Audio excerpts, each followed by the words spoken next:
Hello and welcome to part 2 of this video on the theme of unrequited love for our Love Through the Ages topic. Continuing on from the previous video, we're now going to carry on our analysis of the poem Whoso Lists to Hunt by Sir Thomas Wyatt.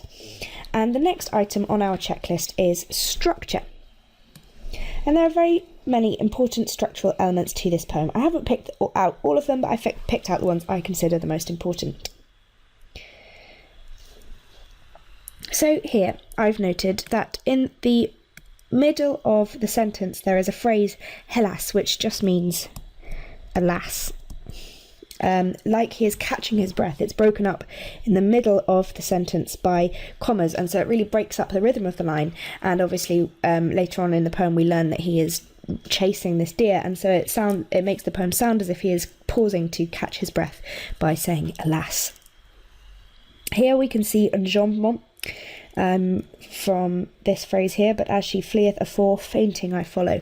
And the breaking up of this line, splitting it over two lines, shows him tripping over and hurrying on the chase. So the enjambment really increases the sense of speed and chase in the poem. And we'll talk more about how the idea of chase is really important to our theme of unrequited love later. Here I've identified a caesura, which is essentially a break in a line of poetry indicated by punctuation, and this reflects a pause in the chase. So we can really see how the structure with the way in which the lines are constructed and the punctuation really reflects the movement of the narrator. Here we see at the volta, so the 9th line, we see a repetition of the first line, or a slight variation on the first line, and this indicates that it's a slightly new idea and we're now moving on to the final sestet, and in this section kind of forms a conclusion of the story that he's telling. Here I've also identified another moment of punctuation. This colon here indicates that something really important is to follow, which it does. The Latin phrase noli me tangere.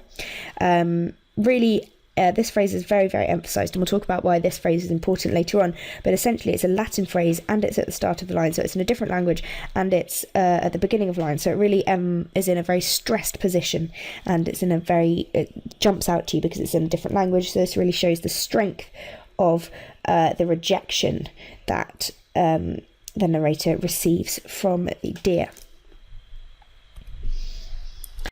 Hey guys, I hope you enjoyed the video. If you're looking for an amazing A-level English literature resource, join me today in my series of engaging bite-sized video tutorials.